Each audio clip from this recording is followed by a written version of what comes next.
I truly, genuinely believe in my heart that Islam is not going to succeed in the West. It's not going to be able to take over any country. And the UK will not fall to Islam. However, the road is going to be a bit bumpy, and the UK is going to lose some of itself while it cleanses itself of Islam. And I'm not just saying it something that I want to believe. Look at this. This is an old article, probably from last year, from 2025, July. Half of public thinks Islam is not compatible with British values. A recent survey found 4 in 10 polled think Muslim immigrants have a negative impact on the UK. Okay, that was last year. That was done by the Telegraph. And now another one. Oh, actually, there's another subtext. Let me read that one too. Only 24% of the adults questioned said they believe Muslim immigrants contribute positively to the UK. I don't think any survey can be conducted that is going to paint Islam or Muslims in a favorable light. And it's not just the UK, by the way. Look at this. Study says Germans are religiously tolerant except on Islam and Muslims. No surprises there either. So GB News has just conducted a new survey, and I haven't listened to Masjid Nawaz for a long time, so I'm actually curious to see what this video says. So 61% of Brits think that social contract has broken down. That's not good news. And 2 in 5 Brits now believe Muslims cannot integrate into British society. Only 2 in 5? That number should be much higher than that. Well, 2 in 5 is about what, 40%? It should be 3 in 5, which would be around 60%. So let's watch this video. Also, though, within this report, it says that 2 in 5 Britons think that Muslims cannot integrate into the UK. I found that bit interesting, Masjid Nawaz. What do you think to that bit? Well, I think, Michelle, that is a sentiment that's been brewing over many decades. It's not something that just appeared yesterday, though, of course, it has intensified, largely due to some of the online scandals that have broken around, for example, the grooming gangs we've just been talking about. That doesn't help. But actually, the Muslim community's leaderships in Britain have been failing Muslim communities for decades, and they've been failing Britain, and they've been failing us. And not just, it's not, the responsibility doesn't just lie with the Muslim leadership. If you want to talk, I don't even know who they are, because there is no central structure where they are elected into office or something. What about ordinary, normal Muslims? I know Masjid Nawaz has played his role and he failed, and then he became a religious Muslim again. I don't know what's going on with him, to be honest. I'm just going to put him aside for a moment. But what about the other moderate Muslim community? What was that? What's that comedian's name? Guz Khan or something? What about him? What about all these so-called non-religious moderate Muslims? What about them? They always downplayed the grooming gangs. They always did that. They always cried victimhood. They never called out the bad apples of their community, like Muhammad Hijabs, or what was that guy? What was the first original one? Anjem Chowdhury. They never called them out. They never did. Masjid Nawaz did. I think he's an exception. And that's why he was excommunicated from his own community as well. So that's why he went away. Now he's come back. I don't know what's going on with him. So this is why I just said he's an exception. Put him aside for a moment. Bushra Sheikh. What about Muslim celebrities? What about them? I remember there was one woman, I forgot her name. She was on some morning show. She actually got embarrassed big time. She was having a go at Tommy Robinson. She said to him that, oh, stop being rude to other people, then they're not going to come after you. They're not going to try to kill you. So first of all, she justified that. She used the C word. And then 5 years later, she said, oh, ever since I criticized Islam, I'm getting death threats. So yeah, that was a massive slap moment. But Muslims, even those Muslims who think that they should speak up against their community, they cower away. They shut down. They become cowards. They don't want to say anything because look, don't get me wrong. It's not an easy road. What I do is not an easy road to drive on. But if you want to safeguard your interests, then don't just come out for Palestine, come out for whenever you feel that you have been victimized or there's racism or there's bigotry or there's Islamophobia. Don't just come out on then. That's easy. You know why that's easy? Because white people have been accepting that. White people have been welcoming criticism on them for the longest time, but the tide is turning. The tide is turning, guys. It is no longer going to be tolerated. So hurry up. And, well, chickens are coming home to roost. So sorry, Masjid Nawaz. It's not just Muslim leadership. It's Muslims themselves, period. A number of topics, not least jihadist terrorism.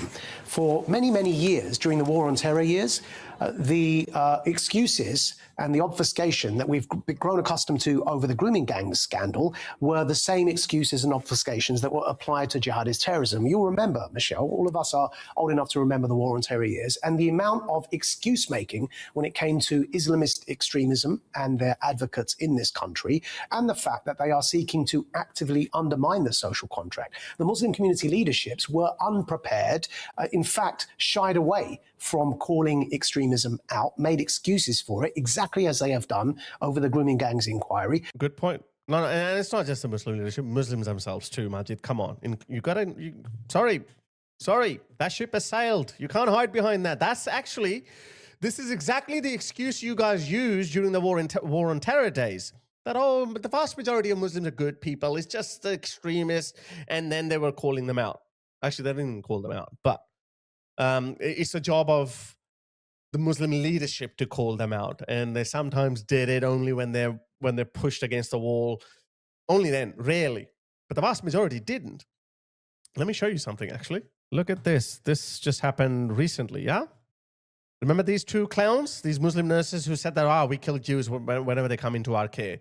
80 prominent Muslim groups and leaders sign open letter claiming reaction to Sydney nurses' video is selective outrage. Basically, they showed their support. Look at them. They've got doctors there, Dr. Ratab, Dr. Uthman Badr. Oh, I know that guy, Dr. Uthman Badr. Dr. Uthman Badr. Oh, my goodness. So who made them your representatives? Why don't I see Muslims coming out and protesting against them that, hey, these people don't represent us? No, but your Muslims come out when Israel goes to war with Gaza. So no, the future is not going to be good for you guys. Look, the future is not going to be kind. It's not going to be kind. Sorry, Majid Nawaz. You can't just shift the responsibility from the Muslim community to the Muslim leadership. And I am incredibly critical of them because I believe they have let the country down and they've let Muslims down. And as a result, we see poll after poll of Britons now beginning to suspect that Muslims cannot integrate. I'm doing a debate, by the way, on this topic. I saw, 11th of September, so the anniversary of 9/11, organised by the Winston Marshall Show. It's in the Emmanuel Centre in Westminster in London. And we're debating this question, is Islam compatible with the West? I shouldn't have to be put in that position. But unfortunately, if people keep denying grooming gangs, they keep denying extremism, they keep denying some of the more socially conservative problems we have in our communities, then of course the country will turn against us. But then I'm always intrigued as to what is behind this denial. So, for example, and I always harp back about this, Majid Nawaz, how many times you called out these people? Let's start with this one. The reason why you have to fight them is because they are Jews and Christians. You should fight. Why is Mohammed Hijab so popular? Why does he have 1 million subscribers? Why does Ali Dawa have 1 million subscribers? Those empires around you, or those hukumat around you, which are Jew or Christian, until they give the jizya. And then the howness of that is in the hadith. 3 options that they're given. Either you give the jizya, or you do this, or you do that. Yeah, we're not apologetic about that point. That is truth. Your religion has to have an expansionist element. Therefore, there is no situation or conceivability of peace being made between Muslims and non-Muslims. Islam is a warrior religion in many ways. It's unapologetically so. It's about expansion, it's about conquest and so on. They don't even try to hide it. They're not even slippery. They just say it as it is. They've been saying that. They've been regurgitating that for years, decades. Don't say that Islam is here to live, to coexist with lots of different religions and all of us can just hold hands and be friends. This religion has been sent to dominate, to wipe out, to take out every other religion, to have the people leave every religion and to accept Islam. Only two in 5 think that Islam and Muslims cannot integrate? Come on! But guys, I'm glad at least it's happening on a much bigger level, that you can actually see that in the polls. And if that requires fighting to achieve it, then it requires fighting to achieve it. Because the greatest purpose for which jihad was legislated is to make the word of Allah the highest and the word of those who disbelieve the lowest, even if the disbelievers hate it. But we're not shy to say it, and we don't find that to be something that we should be shy to say. They even discuss how to kill the infidels. I've played this video before, but I got to keep playing this again because the more I play it, the more people are going to see it. Prepare for them what you can from strength and from horses that you will terrorize, you will frighten and terrorize the adu Allah, the enemies of Allah and your enemies. I will, subhanallah, I will put fear and terror in the hearts of the enemy. So ألقي في قلوب الذين كفروا الرعب terror فاضربوا فوق الأعناق. Hit them above the necks. Telling you how to kill him. Openly. واضربوا منهم كل بنان, and cut their fingers. Cut our fingers. Torture. Why the finger? Because they can't fight. You disable a very intelligent way. You cut the hand. Cut the neck. Finish him.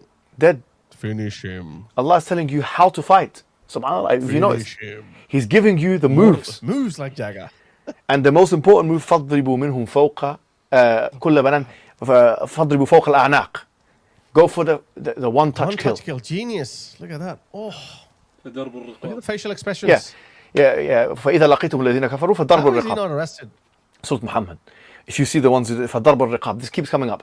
Either hit the neck or hit above the neck, which is, some say, al-ras. That's exactly what that guy tried to do in Belfast. That's exactly what that guy did to Lee Rigby. I mean, Osama bin Laden would be rolling in his sea grave because he'd be thinking, oh, actually, really? Could I say that openly? Because he lied. Because he initially lied. He said, no, I didn't do it. But then he said, yeah, of course we did it. We had to be cryptic about it. But he'd be like, boy, we can just say it. And then we still have idiots in the West who still, they're 2 in 5. It should be 4.5 in 5. Example I'm about to use, and hopefully many of you have gone back and looked at it if you don't remember it at the time. There was a huge, it was like a practice run, if you would like, in terms of bringing all the emergency services together. And they chose a location in Manchester, the big Trafford Centre shopping centre in Manchester. So they did this huge terror attack run. They tried to get all the services together, mimic a terror attack, right? How would we all respond? Very good training exercise, very worthwhile. Really? However, they started this attack by an actor running in shouting, Allahu Akbar. Now, at that time, most of the terror attacks that were being undertaken, and we were in a very fraught times, I would say, there were Islamist terror attacks. What happened, and I could not believe what happened, a variety of different Muslim community leaders, Muslim groups, and all the rest of it, they went out and complained. What do you mean? That it was commenced with Allahu Akbar. Instead of looking inwards and going, hold on a second. Yeah, we should have said hallelujah, because that's how most terrorist attacks, because that's the sound we hear before most terrorist attacks. We should say Jai Krishna, Jai Ram, because that's what we hear before our limbs start flying apart. All of these Islamist terror attacks happening across the world, not just here, across the world, they are commencing by people, in many cases, running down, shouting Allahu Akbar, blowing up backpacks or what. Instead of actually looking that there was truth to that, they put so much pressure on, for example, the Greater Manchester Police. The police ended up issuing an apology to the Muslim community. We're sorry for offending you, and it would never be repeated like that again. Look, the best way I can explain this is we've just been discussing Nigel Farage up against the Westminster Uni Party. I want the viewers to understand that inside the Muslim communities, there's a mini version of that playing out. Our leaderships are the equivalent of the Westminster Uni Party ganging up on Farage. Our Muslim community leaderships are not fit for purpose. They gang up on voices that challenge extremism. They ostracize them and isolate them and then encourage fatwas against them. The character assassinations that you see against Farage when it comes to the Westminster Uni Party are exactly the sorts of character assassinations that these leaderships that you're referencing engaging against moderate Muslim voices. We have been hijacked by pro-Islamist leadership voices in this country, and the political leaders, such as those Muslims in Parliament, are too, let's just say politely, they're not clever enough to to realise what's going on. But I don't think it is a thickness issue. I don't think it's that people are not clever enough. I think there's more to it than that. Well, many of them are collaborators. Interesting. I almost forgot you're sat next to me. Don't worry. No, absolutely. I think it's such a fundamental situation. I saw one of the so-called community leaders issuing a statement the other day on social media telling Muslims, all Muslims, British Muslims, need to learn self-defence. They need to, all of the mosques need to be teaching all of this self-defence stuff, and you need to be out, you need to be going out, you need to be ready to fight, and all the rest. And I thought to myself, why are you not looking inward and asking yourself, if there is a suspicion of Islam or whatever it is, what is going on potentially within that community that might be sparking that in people? Well, yes. I mean, if we look at the statistics, this often, and I mentioned on this show before, often people respond and say, but look, you know, the majority of paedophiles in this country are white. And our point is, yes, because it's a majority white country. Are white currently, by the way, and I don't think that'll be lasting much longer. But there's a disproportionate number of Pakistani Muslim men like me, people that are like me, it's my own communities that are involved in these underage grooming gangs. And we have... this is, you know what, like, I don't know what's going on with Majid Nawaz now. He's very... He speaks really well. I've always liked him, but I haven't fully trusted him. And I'm sorry, Majid, if you see this video. I just cannot wrap my head around your insistence on sticking with this community. I know you've been through a lot, you've experienced a lot, but yeah, I don't know. Something doesn't sit well with me. But he doesn't shy away from calling out his own community. He's very unique in that regard. I got to give him that. Look at this. These videos these news stories just keep coming out every day. Another invader convicted of sex attacks on our people. A former translator for the British Army who became a taxi driver after arriving in Scotland from Afghanistan. So yeah, so he was a collaborator against the Taliban. So we felt the need to repay him by extracting him and his family. And guess what? Even the good ones are not good. Raping a teenage passenger in his taxi. He targeted a 19-year-old student after picking her up from a night out in Edinburgh on November 13, 2021. Instead of driving the woman to her home, Nabizada drove her to a secluded area in Joppa, trapped her in the vehicle, and took her mobile phone before carrying out the assault. Yeah, not going to end, guys. Well, it's not going to end well for them. I know that. I know that for a fact.